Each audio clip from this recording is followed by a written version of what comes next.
నమస్తే, welcome to DTV news. బులెటిన్ల ముందుగా headline. Kakinada port Stella L ship లో బియ్యం శాంపిల్స్ సేకరించిన మల్టీ డిసిప్లినరీ కమిటీ. షిప్ లో 640 మెట్రిక్ టన్నుల రేషన్ రైస్ ఉన్నట్లుగా గుర్తింపు.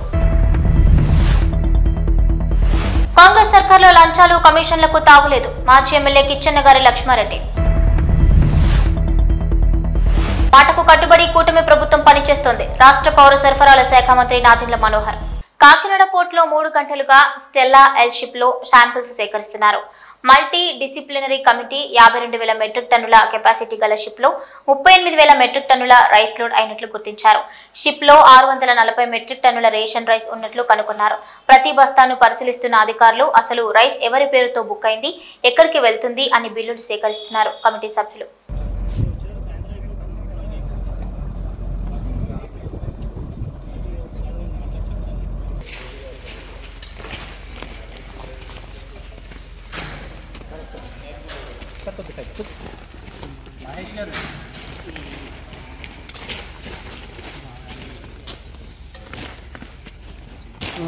Rasak.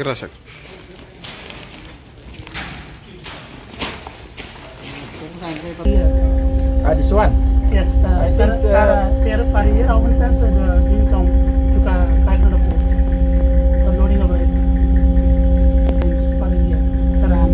I think this first time they come here. I don't know if previous. Are you staying here from how many days? I think they arrived 22 or 22 of November. 22 November. You came here.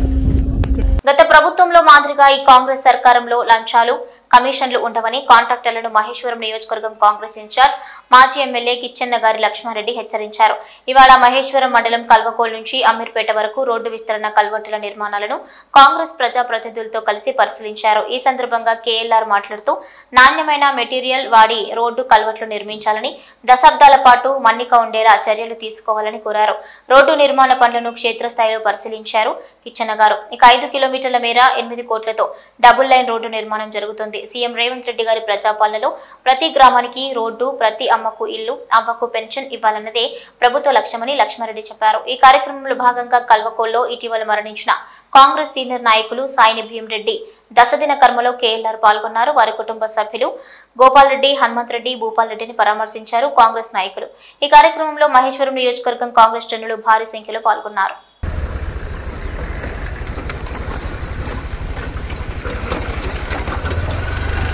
ఉమ్మడి తూర్పు పశ్చిమ గోదావరి జిల్లాల ఉపాధ్యాయ MLC ఎన్నికలకు సంబంధించి గురువారం ఉదయం 8 గంటల నుంచి ప్రశాంతంగా జరిగింది.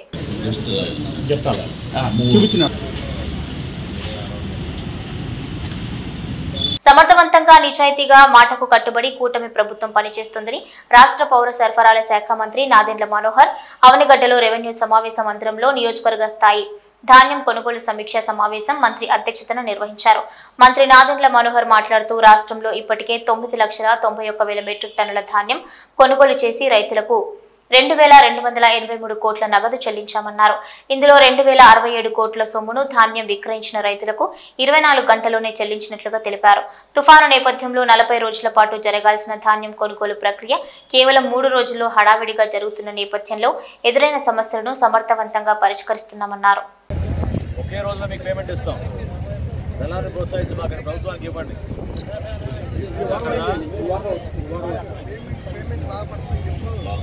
ఎన్ని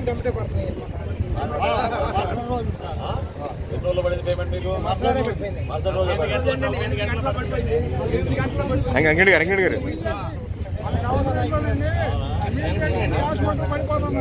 గారు మా నాన్నగారి క్లాస్మేట్.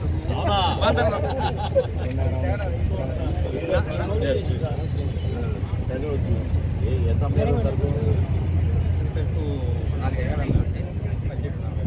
అంటే బాగా అనిపించింది. 17:40 ఎన్ని గంటలు పడింది? ఇంకా కూడా ముందు పడుతుంది.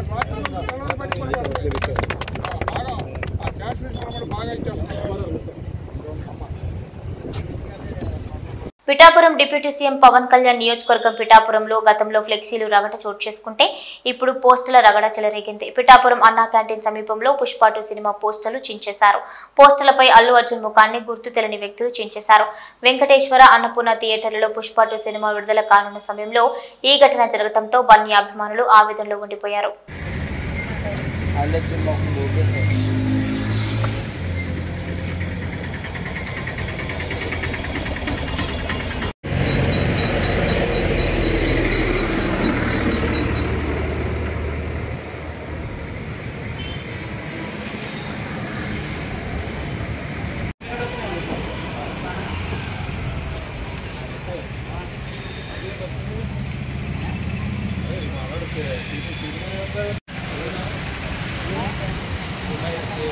పుష్ప 2 సినిమా చూడడానికి వచ్చిన ఓ మహిళ థియేటర్ దగ్గర తొక్కిసలాటలో మృతి చెందగా ఆర్టీసీ క్రాస్ రోడ్ లో ఓ థియేటర్ వద్ద రాత్రి జరిగిన తొక్కిసలాటలో దిల్సుఖ్ నగర్ కు చెందిన రేవతి అనే మహిళ ప్రేక్షకురాలు మృతి చెందింది.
ఆంధ్ర రాష్ట్రంలో అవినీతి జరిగిందని అదాని అనే ఇండస్ట్రియలిస్ట్ పై యునైటెడ్ స్టేట్స్ సెక్యూరిటీస్ కేసులు పెట్టడం జరిగిందని వీళ్ల పేర్లు ఛార్జ్ షీట్స్ లో పెట్టారని అదాని ఇండస్ట్రియలిస్ట్ మరియు అప్పటి ముఖ్యమంత్రి వైఎస్ జగన్ కు 1750 కోట్ల రూపాయలు ఇచ్చేట్టుగా మాట్లాడుకున్నట్లుగా తెలుస్తోందని, ఇంత అవినీతి జరిగితే ఎందుకు మన ప్రభుత్వ సంస్థలు విచారణ చేయటం లేదంటూ ప్రశ్నించారు వైఎస్ షర్మిల.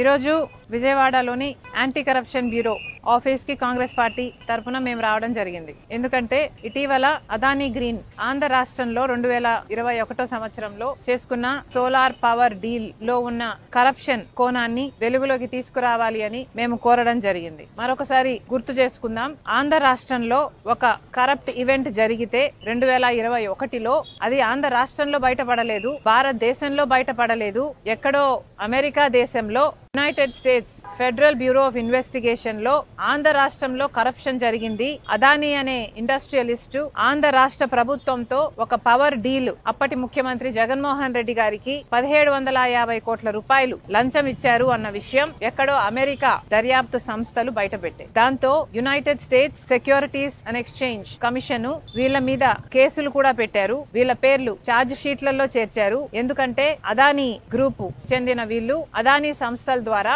అమెరికాలో కూడా ఇన్వెస్ట్మెంట్స్ రేస్ చేయాలనుకున్నారు. కాబట్టి వాళ్ళు ఇండైట్మెంట్ అంటే ఛార్జ్ షీట్ లో పెట్టిన దాని ప్రకారము అదానీ అన్న ఇండస్ట్రియలిస్ట్ ఆగస్ట్ 2021లో అప్పటి ముఖ్యమంత్రి జగన్మోహన్ రెడ్డి గారిని కలిశారని power deal solar power deal Andhra రాష్ట్రం 7000 మెగావాట్లు కొనేటట్టుగా అదానీ కంపెనీకి లాభం చేకూరేట్టుగా డీలు మాట్లాడుకునే విషయమై వీళ్ళిద్దరి మధ్య ఒప్పందం జరిగిందని, ఒప్పందం ప్రకారం 1750 కోట్ల రూపాయలు అప్పటి ముఖ్యమంత్రి జగన్మోహన్ రెడ్డి గారికి ఇచ్చేటట్టుగా మాట్లాడుకున్నారని పలు రకాల సాక్ష్యాలు అంటే ఒక సాక్ష్యం కాదు, డిఫరెంట్ ఎవిడెన్సెస్ తో ప్రూఫ్స్ తో వాళ్ళు ఛార్జ్ షీట్లు పెట్టడం జరిగింది. వాళ్ళు ట్రయల్ కూడా అమెరికాలో మొదలు పెట్టబోతున్నారు. మరి ఇంత అవినీతి మన రాష్ట్రంలో 2021లోనే జరిగితే మరి ఇంత అవినీతి మన రాష్ట్రమో మన దేశమో ఎందుకు బయట పెట్టలేదు? మన దేశంలో దర్యాప్తు సంస్థలు లేవా?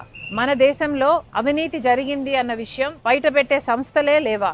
ఆ రోజుల్లోనే 2021లోనే ఇప్పుడు అధికారంలో ఉన్న టీడీపీ పార్టీకి చెందిన ఇప్పటి మంత్రి పయావుల్ కేశవ్ గారు ఈ సోలార్ పవర్ డీల్ లో అన్యాయం జరుగుతుంది అని హైకోర్టులో పిటిషన్ కూడా వేశారు. అదానీ మధ్య జగన్మోహన్ రెడ్డి గారి మధ్య ఆంధ్ర రాష్ట్రం తరపున సెకీతో చేసుకున్న డీలులో పెద్ద కుంభకోణమే ఉంది, ఈ భారం మొత్తం ఆంధ్ర రాష్ట్ర ప్రజల మీద పడబోతుంది అని ఇది పయావుల్ కేశవ్ గారు హైకోర్టులో వేసిన కేసుకు సంబంధించిన పేపర్. అంటే దీని అర్థం టీడీపీ పార్టీకి 2021లోనే తెలుసు అవినీతి జరిగింది అని. 2021లోనే టీడీపీ పార్టీ చేసుకోవాల్సిన ఇన్వెస్టిగేషన్ చేసుకున్నారు. వాళ్ళ ఇన్వెస్టిగేషన్ లో తేలిన దాని ప్రకారం 1300 పేజీలతో కూడిన ఈ పిటిషన్ ని పయావుల్ కేశవ్ గారు ఆ రోజే వేయటం జరిగింది. ఇదే డీల్ మీద అదానీ అనేవాడు అదానీ గ్రీన్ సోలార్ పవర్ అమ్మటానికని ఆంధ్ర రాష్ట్ర ముఖ్యమంత్రి జగన్మోహన్ రెడ్డి గారితో చేసుకున్న డీల్ అని, ఇది కుంభకోణం అని ఆ రోజే పయావుల్ కేశవ్ గారు కేసు వేయటం జరిగింది. మరి చంద్రబాబు గారికి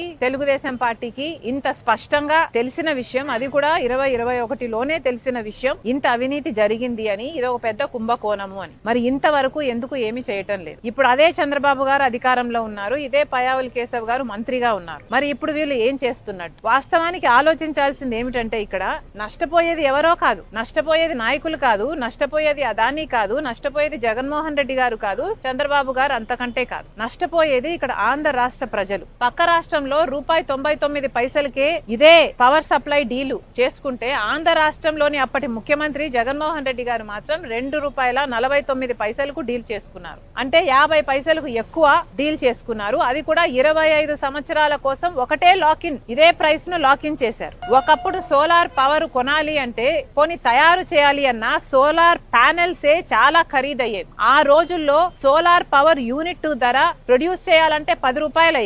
ఆ రోజుల్లో ₹10కో ₹11కో రాష్ట్రాలు కొనుక్కునేవాళ్ళు. కానీ ఆ ధరలు తగ్గి క్రమంగా తగ్గుతూ వస్తే ఆఖరికి ఇప్పుడు ₹1.99 వరకు తగ్గితే పక్క రాష్ట్రాలు ఆ రేటుకు డీల్ కుదుర్చుకుంటే ఆంధ్ర రాష్ట్రంలో మాత్రం అప్పుడు జగన్మోహన్ రెడ్డి గారు ₹2.49 డీల్ కుదుర్చుకున్నారు. ఇదే ప్రైస్ 25 సంవత్సరాలు ఉంటుంది అన్న గ్యారంటీ ఎక్కడా లేదు. క్రమంగా ప్రైసులు తగ్గే కొద్దీ ఇంకొక 5 సంవత్సరాలకు ఈ ₹2.49 కాస్త కూడా 50 పైసలకే దొరకచ్చు బయట.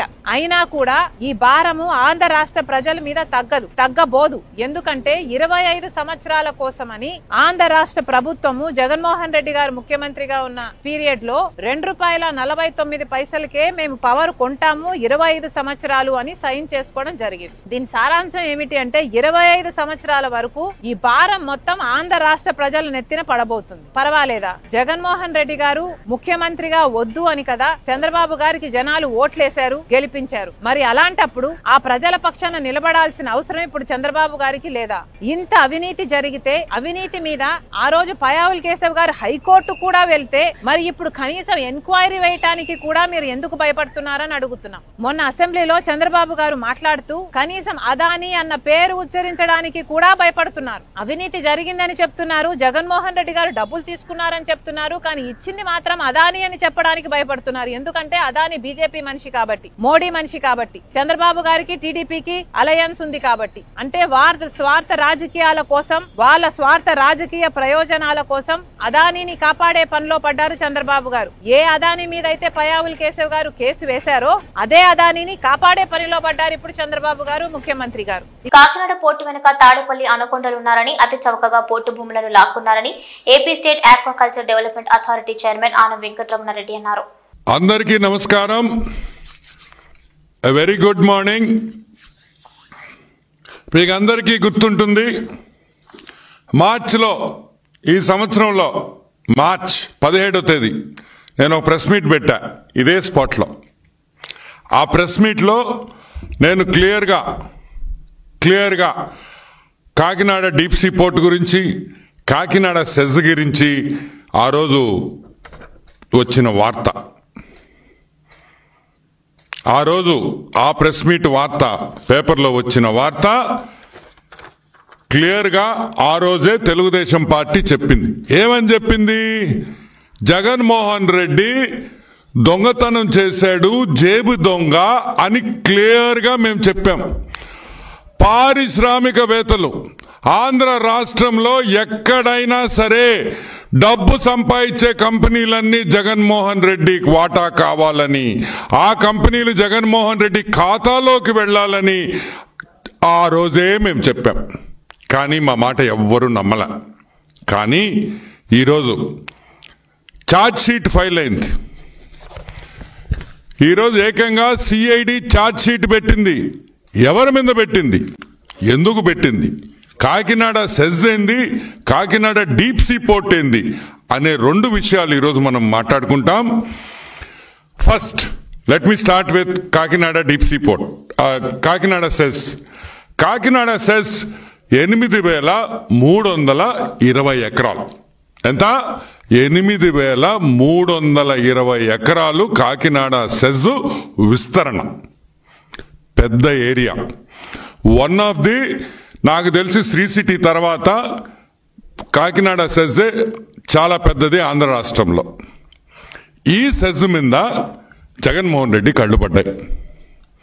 ఎందుకంటే ధనవంతుడు ఎంత ధనం ఉందని ఆ రోజుల్లో ఆవులు ఎంత ఉన్నాయంటే పెద్ద రెడ్డో లేకపోతే పెద్ద మనిషో ధనవంతుడో అని చెప్పేవాళ్ళు. ఇప్పుడు భూములు ఎంత ఉంటే అంత ధనవంతుడు అనే విషయం మీరందరూ గుర్తుపెట్టుకోవాలి. ఫిబ్రవరి 28, 2012లో గవర్నమెంట్ ఆఫ్ ఇండియా కాకినాడ సెజ్కి 2012లో కాకినాడ సెజ్కి 8,320 ఎకరాలు ఇచ్చింది. దిగారు జనాలు. పందులు, చిన్న పంది, పెద్ద పందికి చిన్న పంది పుట్టద్ది. పెద్ద పందులు ముసిలి పందులు అయిపోయినాయి అని చిన్న పందులన్నీ రూట్లోకి వచ్చినాయి. ఈ చిన్న పందులు? విక్రాంత్ రెడ్డి, విక్రాంత్ రెడ్డి, వైవి సుబ్బారెడ్డి కొడుకు శరత్ చంద్రారెడ్డి. ఎవరి శరత్ చంద్రారెడ్డి? మన పొట్టోడు వియంకుడు అన్న. ఏ పొట్టోడు? పొట్టి సారాయి రెడ్డి అల్లుడు అన్న. ఇదే శరత్ రెడ్డి తీహార్ జైల్లో 6 నెలలు ఉండేసి వచ్చాడు లిక్కర్ స్కామ్ లో. ఇంకెవరు? The great Vijayasai Reddy MP. పొట్టి సారాయి రెడ్డి కూడా ఈరోజు ఈ ఎఫ్ఐఆర్ లో పెట్టారు. ఎందుకు పెట్టారు?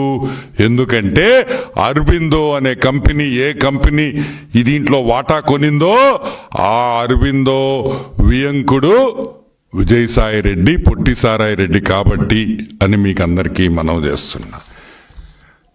కత్తులు పెట్టారు, గన్నులు పెట్టారు, బెదిరించారు, మీటింగులు పెట్టారు, ఇంటికి రమ్మన్నారు ఆ కేవీ రావు గారిని. కేవీఆర్ గ్రూప్ అంటాం వాళ్ళని. ఆ కేవీ రావుని ఇంటికి రమ్మన్నారు. ఆ విషయం ఏ విధంగా వీళ్ళు ఆ షేర్స్ దొబ్బేశారో అది నేను కాకినాడ సీపోర్ట్ దగ్గరికి వచ్చినప్పుడు మాట్లాడతా.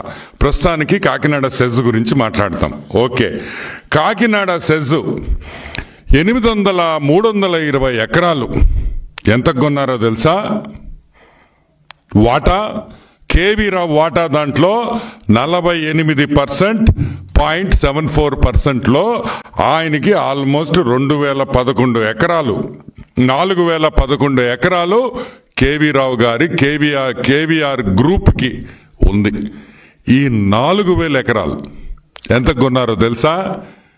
గెస్ చేయండి. 12 కోట్ల రూపాయలు.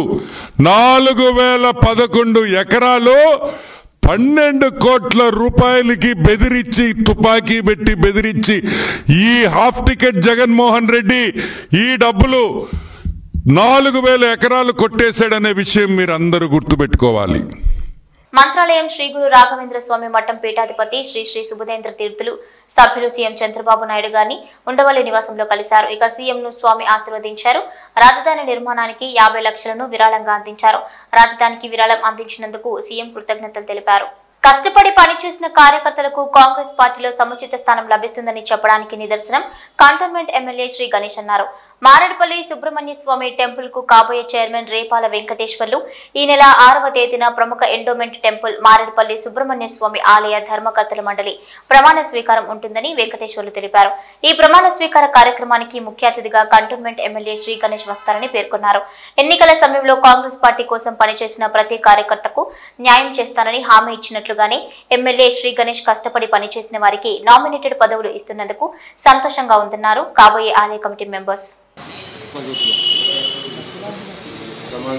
ఇవన్నీ కూడా మాకు ప్రమాణ సుబ్రహ్మణ్య స్వామి వీళ్ళని కూడా అభిప్రాయం ఎమ్మెల్యే గారు కాపీని కానీ వీళ్ళందరూ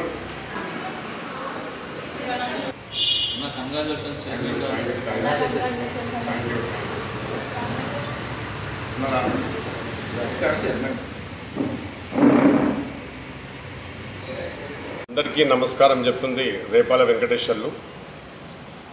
మా ధర్మకర్త సభ్యులు అందరం వెంకటేశ్వర్లు, పి నరసింహారావు గారు, ఎం రామ్మోహన్ గారు, కె పరమేష్ గారు, కె పద్మజ గారు, పి బాలరాజు గారు, పి శ్రీనివాస్ గారు, అలాగనే X official member T Rajeshwar Sharma గారు. వీళ్ళు మీ అందరం ట్రస్ట్ బోర్డ్ మెంబర్స్ని. అలాగనే ప్రమాణ స్వీకారము పాలక మండలి 6వ తారీఖు రోజున మా ఎమ్మెల్యే గణేష్ అన్న గారు ముఖ్య అతిథిగా వచ్చి ఈ ప్రోగ్రాంకి ఆయన యొక్క ప్రాముఖ్యతను మా అందరికీ భక్తులకు కూడా వివరిస్తారు. గణేష్ అన్న గారు చీఫ్ గెస్ట్ ఆ రోజు మాకు పాలక మండలి ప్రమాణ స్వీకారం రోజు ఉదయం 9:30 ప్రోగ్రాం పాలక మండలి ప్రమాణ స్వీకారానికి అందరూ వచ్చి విజయవంతం చేయాలని కోరుచున్నాము. అలాగనే ఎలక్షన్ బిఫోర్ ఎమ్మెల్యే కాకముందు చెప్పిన మాటలు కంటోన్మెంట్లో ఇవాళ అభివృద్ధి చేస్తారు, ప్రజలు కూడా చూస్తారు సంతోషంగా. రోజుకు 18 గంటలు పనిచేసి కంటోన్మెంట్ అభివృద్ధి ఎమ్మెల్యే గారు వచ్చినప్పటి నుంచి ఈరోజు జరిగిన అభివృద్ధి చెప్పాలంటే చాలా ఉన్నది. కంటోన్మెంట్ ప్రజలు సంతోషంగా ఉన్నారు. అలాగనే మొదటి సంతకం కష్టపడ్డ కార్యకర్తలకు నామినేటెడ్ పోస్ట్ బోర్డు మెంబరు మా అందరికి అవకాశం రావడం చాలా సంతోషకరమని చెప్తున్నాం. రేపాల వెంకటేశ్వర్లు మా మెంబర్స్ అందరం. జూబ్లీహిల్స్ నియోజకవర్గం Rahmat Nagar division Kamalanagar double bedroom లబ్ధిదారుల చిరకాల కళ ఈ రోజు నెరవేరింది. డబుల్ బెడ్రూమ్ ఇంట్ల కోసం లబ్ధిదారులు తమ సొంత గృహాలు వదిలేసి గత కొన్నేళ్లుగా అద్దె గృహాల్లో నివసించారు. అయితే అర్హులైన లబ్ధిదారులకు పట్టాలు ఇప్పించేందుకు రహమత్ నగర్ కార్పొరేటర్ సిఎన్ రెడ్డి గారు అవిశ్రాంతంగా కృషి చేశారు. ఈ రోజు హైదరాబాద్ కలెక్టరేట్ లో జిల్లా కలెక్టర్ అనుదీప్ దూర్శెట్టి ఆధ్వర్యంలో రాష్ట్ర రెవెన్యూ హౌసింగ్ శాఖ మంత్రి శ్రీ పొంగులటి శ్రీనివాస్ రెడ్డి గారు, ఇన్ఛార్జ్ మంత్రి పొన్నం ప్రభాకర్ గారు, మేయర్ గద్వాల విజయలక్ష్మి గారు, కార్పొరేటర్ సిఎన్ రెడ్డి గారితో కలిసి 44 మంది లబ్ధిదారులకు పట్టాలు పంపిణీ చేశారు. ఈ కార్యక్రమంలో సికింద్రాబాద్ ఆర్డీఓ దశరథ్ సింగ్ రాథోడ్, ఖైరతాబాద్ ఎంఆర్ఓ నయీముద్దీన్ పాల్గొన్నారు. ఈ సందర్భంగా కమలానగర్ డబుల్ బెడ్రూమ్ లబ్ధిదారులు కార్పొరేటర్ సిఎన్ రెడ్డి గారిని శాల్వా కప్పి సన్మానం చేసి కృతజ్ఞతలు తెలిపారు. ఈ కార్యక్రమంలో కమలానగర్ వాసులు, రహమత్ నగర్ డివిజన్ కాంగ్రెస్ కార్యకర్తలు పాల్గొన్నారు. ప్రతి ఒక్క పేరు పేరున లబ్ధిదారులందరికీ నా కృతజ్ఞతలు. మా సిఎన్ రెడ్డి గారు మా కార్పొరేటర్, మేము రహమత్ నగర్ డివిజన్ నుంచి వచ్చానండి. మేము చాలా అంటే మిడిల్ క్లాస్ అండి. మేము చాలా కష్టపడి మా ఇండ్లు, మా లీడర్స్ ప్రతి ఒక్కరూ మా కోసము మేము ఒక్కొక్కరు ఇళ్ళలో పని చేసుకొని బ్రతుకుతున్నారు. మేము కూడా ఎడ్యుకేటెడ్ అండి, కానీ మాకంటూ సపోర్ట్ చేసిన వాళ్ళు ఎవరు లేరు. మా తరఫున మా బస్తీ వాసులు చాలా మంది మాకు కొన్ని సర్టిఫికెట్స్ లేవు, ప్రూఫ్స్ లేవు, అవి లేవు ఇవి లేవు అని టీఆర్ఎస్ గవర్నమెంట్ తరఫున మమ్మల్ని చాలా పోస్ట్ పోన్ చేసి కొందరికి ఇచ్చి కొందరికి ఇవ్వకుండా నిలిపివేశారు. ఇప్పుడు కాంగ్రెస్ ప్రభుత్వం తరఫున మాకు ప్రతి ఒక్కటి కలెక్టర్ సార్ కూడా ఫస్ట్ ఆఫ్ ఆల్ చాలా థ్యాంక్ యూ సార్. ఎందుకంటే కలెక్టర్ సార్ మేము ప్రజావానికి ఒక్కటేసారి అటెండ్ అయినాము. మా 10 సంవత్సరాల కృతజ్ఞత ఒకటే రోజు తీర్చారు సార్. Thank you sir. మీరు ఎక్కడున్నా క్షేమంగా ఉండాలి సార్. మా అందరి తరఫున మీ అందరికీ, మా బస్తీవాసులకు ఫస్ట్ ఆఫ్ ఆల్, ఎందుకంటే మాకు ప్రూఫ్స్ లేకున్నా వాళ్ళే ముందు వచ్చి మాకు ఇక్కడి వరకు ఈ స్టేజ్కి పర్మిషన్ ఇచ్చింది అంటే మా వాళ్ళు. Thank you sir. Thank you అండి. థ్యాంక్ యూ ప్రతి ఒక్కరికి. నేనేమైనా తప్పు మాట్లాడి ఉంటే క్షమించండి. Thank you sir. ఇవి బులెటిన్ అప్డేట్స్.